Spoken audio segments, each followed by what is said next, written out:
Hello, welcome back. Today, two of our normals are going to be taste testing two dishes side by side. One has been prepared with a fresh ingredient and one has been prepared with the same ingredient but a frozen version of it. The question is, can they tell the difference? Right boys, the first one is in front of you. You have A and B. Dig into A, blindfolds on. Very wet, whatever it is. Yeah. Oh God, it's so wet. I've got it. This just feels like half a lemon or a lime. It is half a lime, it's not the thing you're supposed to be judging. Right. I've got it. Oh, okay. Do you need right. some lime on that? I think I know what it is. I know what it is. Jamie, I think we have a corn on the cob covered in everything. It feels like It does feel like the that. wettest, coldest corn on the cob. But it's either that or sushi. Why would it be ribbed? Be a pleasure. Thank you. Well done, Dom. Dom. Walked right into that. Cheers. Corn. Correct, it is corn on the cob. Elote style, so it is covered with a spicy. nice creamy, Very feta, creamy. pickled jalapeno, ground cumin, fresh coriander and some fried onions. Did Mike make this? No, Mike loves elotes. it is one of his faves. Ever since it was on Sidekick, he hasn't stopped cooking it. So is the frozen thing we're looking at here corn on the cob? Correct. Okay, cool. Interesting. This, Okay. I'm intrigued because I've bought quite a few frozen and I've not been very impressed by them. Now try B. Both dishes have been prepared identically. The only difference is one of them is made with frozen corn on the cob, one is made with fresh corn on the cob. Oh. Are you noticing any differences in B? I was expecting a lot more of a difference than I'm getting. There is a texture difference though. I think one of them has a lot more water inside it than corn juice, and the texture is therefore a little bit different when you bite into it. But not as much as I thought it would be. I thought one would be a lot firmer.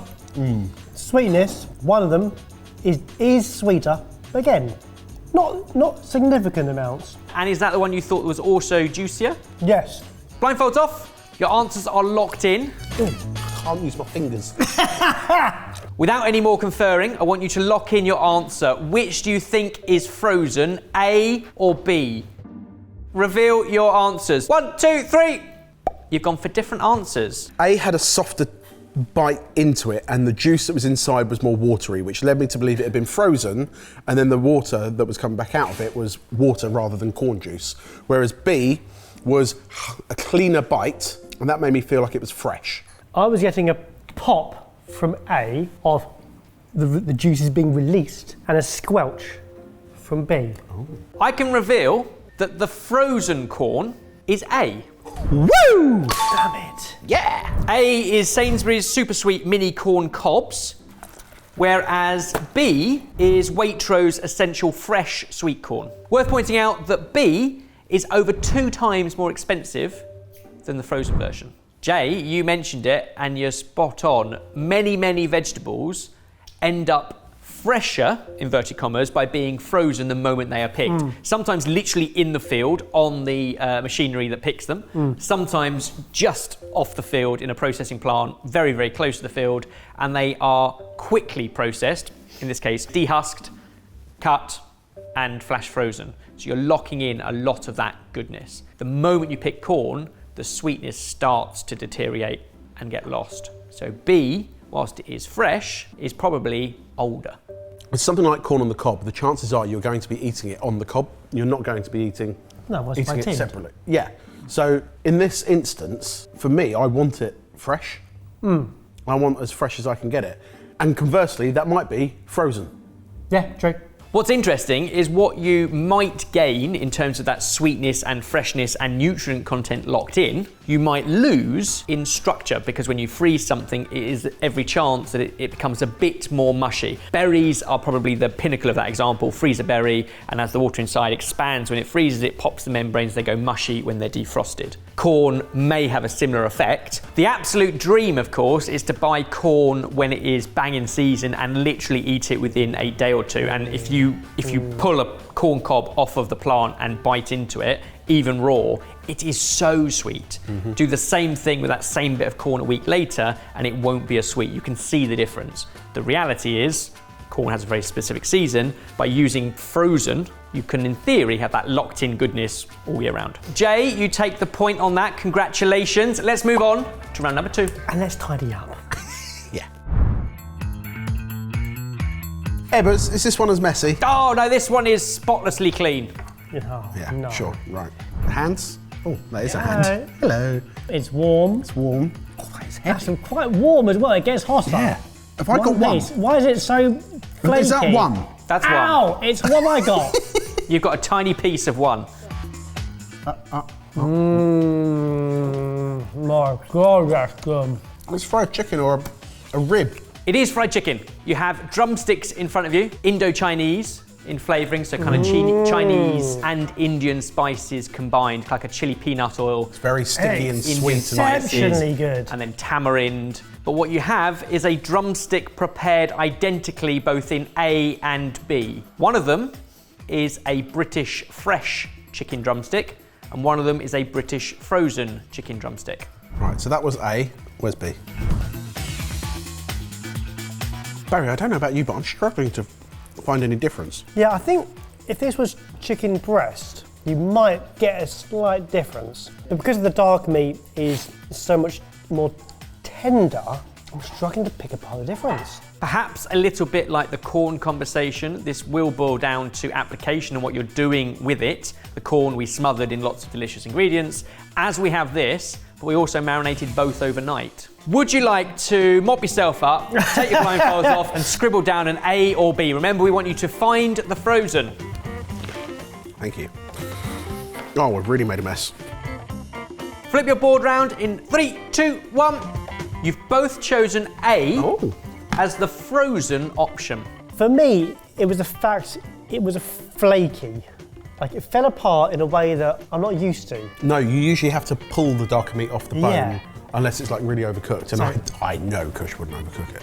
So something's happened there that I'm not used to. But it was not to say it wasn't any worse. In some cases, it was better. Yeah, it was easier to. Yeah. Yeah, When you're talking about tender and succulent and words like that, it falls into that bracket, whereas you're saying it hasn't got quite the same bite and chew that you may expect of leg or thigh. yes. I can reveal that the frozen one was A. Woo! High five. The frozen one is Stamford Street Company British frozen chicken portions, and you buy it as a kilo pack. Isn't that the new name for Sainsbury's Basics? They're kind of basic range. Yep. And the fresh version was Ocado's British chicken drumsticks, again a kilo pack. The fresh chicken was 43% more expensive. In terms of the cooking process, did anything change, or did you have to just to let one defrost? When you're preparing frozen chicken, there are a couple of recipes that mean you could just cook from frozen, but you do need to be extra careful to make sure it cooks all the way through without sort of overcooking the outside just because it's frozen. So normally using frozen chicken needs you to be a bit more prepared, get the chicken out ahead of time, allow it to defrost safely in the fridge. We did all that, and then we put both into a marinade. And actually the fresh chicken was the one that leached more water into the marinade, as opposed to the defrosted dried chicken. I'm guessing is because all of the water from inside that frozen chicken had already come out in the defrosting process. Yeah, and sometimes fresh meat, especially from supermarkets, can have water added to it to bulk it out, to increase the weight. But that said, some people consider the frozen chicken to be more sustainable in the sense that it reduces food waste. Because it's not fresh, it isn't limited by a short shelf life where there is a higher percentage that ends up being wasted, goes out of date, beyond its best before and use by date. If it's frozen, generally speaking, you only take out of the freezer what you actually need and you use it all. Now knowing the price, and that I really enjoyed the experience of the frozen one, I think I'd go for frozen drumsticks moving forward. And perhaps the difference might come from our own experiences over the years and growing up, but nowadays industrial freezing processes don't change the texture a huge amount because you get micro ice crystals inside. If you were to take a fresh chicken breast and freeze it at home in your domestic freezer, you might get more of those larger ice crystals and more of that drying out and almost freezer burn effect. I didn't know that. No. You both got a point in that one. Woo-hoo. So it's 2-1 to Jamie. Let's move on to number 3. Boys, mind the warm plates. You've got A and B. Same rules apply. Buttery, really thick pancake. I don't know exactly what this is. Do you call it paratha? Yes. Oh, that's it. Yeah, well done. These are butter parattas. You've got 2 parattas on each plate. One of them is fresh. We just warm those up. And one of them is frozen. I've got thoughts already. No, that's James. That's Barry's one he's chewed. Why would you put it there? You put it back on the same plate. I'm going to be really honest here. This one I'm holding right now is flaky, buttery, crispy, bendy, and delicious. The other one tastes like cardboard. It has the texture of cardboard. Look, it kind of bends a bit like cardboard. Whereas this one is, you can just, yeah. Yeah, it's really oily. So you're saying that A, which you've both pointed to, has kind of crisped up more, almost more like a bread tortilla that is slightly drier, as opposed to the more flaky, buttery B. Yeah, this is a flat, dry, tasteless bread. Let's get on and lock in an answer. Blindfolds off, lock in your answer. Turn around your paddles in 3, 2, 1. Split opinion, A and B. Jamie, you thought that the one you didn't prefer was frozen. Yes. Barry, you thought the one you did prefer was frozen. My rationale for saying that this is frozen is there's so much butter in that, if it wasn't frozen and you're buying it off the shelf, there'd be butter leaking everywhere. Whereas B is luxurious. It's more corn tortilla. Yeah. And I can now reveal that the frozen one is B. Now the big standout difference here is that B is frozen raw, whereas A is fresh and therefore is already cooked and you are reheating. A is the niche and plain paratas, which we then buttered and reheated. A pack of 4 works out at 35.5 pence per 100 grams. Okay. Whereas the frozen ones, the Shana original paratas that you cook from frozen in a pan, pack of 5, I think, they work out at 40p per 100 grams. So not a huge amount of difference in price. Frozen is 13% more expensive, but stand out in quality difference because you're cooking them from frozen just the once rather than reheating a cooked product. As with all these conversations, there are other things to consider, and we've talked about sustainability and nutrition and sweetness being locked in. In this instance, the frozen ones come with an awful lot more packaging because there's packaging between each paratha to stop them sticking together when they're frozen and raw. That said, they also take up a lot less space because they haven't yet been cooked and puffed up. So in terms of transportation, they pack very carefully. So yes, more packaging for sure, but less space in transportation. So all of these things when we're buying food, I don't know how much thought we put into that when we're picking an item off the shelf. Or is it just down to, if you had a blindfold on, which tastes better? In this case, you both said B was better. It might have more packaging, but it's doing a job. It's doing a worthwhile job. Superfluous. No, it's not just packaging for the sake of it. It's exciting, that one. That was really exciting. The most exciting frozen food we've done in a long time. I'm going to buy them. Well, the good news is, Barry, you got a point there. So you're catching up. It is level pegging going into the final round. 2 apiece. Yes! Last one. Yep. Be careful as you reach out for this. You've got A and B. You haven't got one each this time. You're sharing. So be nice. What? That's me. Here we go. We're going this together. You found it yet? Nope. Oh, I've got the base. Oh, Work way up. It's a martini glass. Correct. How deep do we need to dig? You've gone well there. Oh. Some of it landed on your ring finger. Mine is so weighty. Right, cheers. Oh, God. That's not dessert. It's not dessert. I thought it was going to be dessert. Why did you think it was going to be dessert? A, we're doing it last. B, it's in a martini glass. Oh, I'm hoping for them again. It's definitely not sweet. You're right. What is it? Is it salmon? Yeah, it's fishy. Correct. It is definitely fishy. We're talking shellfishy. It has got a little bit of smoked caviar in there, but the main ingredient is lobster. What you're eating is a lobster cocktail. Okay, right, can we move to B? Yep, it's pretty much the same, except one of them, A or B, is made with a whole fresh Canadian lobster, which we cooked here, whereas the other one is made with a frozen whole Canadian lobster. Okay. This one has far more of a chew and a bite to it, and this one is a lot more supple. This one I preferred as a dish. Like I said, there's more of a bounce and texture to it, and I feel it feels cleaner to me. Yeah, Okay, I think I've got I'm gonna an have to answer. go with it. Okay, lock in your answer in your mind and then scribble it on your pad. 3, 2, 1, find the frozen. You both think it is Double A. Double A. A's. Bigger, meatier chunks in B. And that is, it had more of a bite to it, more of a chew to it. It felt like that meaty element that I get when I'm spooning out a lobster. Is that a term? She's spooning out a lobster. When I'm spooning out a lobster. Yeah. There was more sweetness coming through as well. That felt like it'd been there sitting there for a while. That one felt more prawny to me than lobstery. B had more of the lobsterness that I wanted. Good. These are good descriptive terms. So I can reveal that A was a whole Canadian lobster that arrived frozen, whereas B was a whole fresh Canadian lobster. Couple of things to consider here.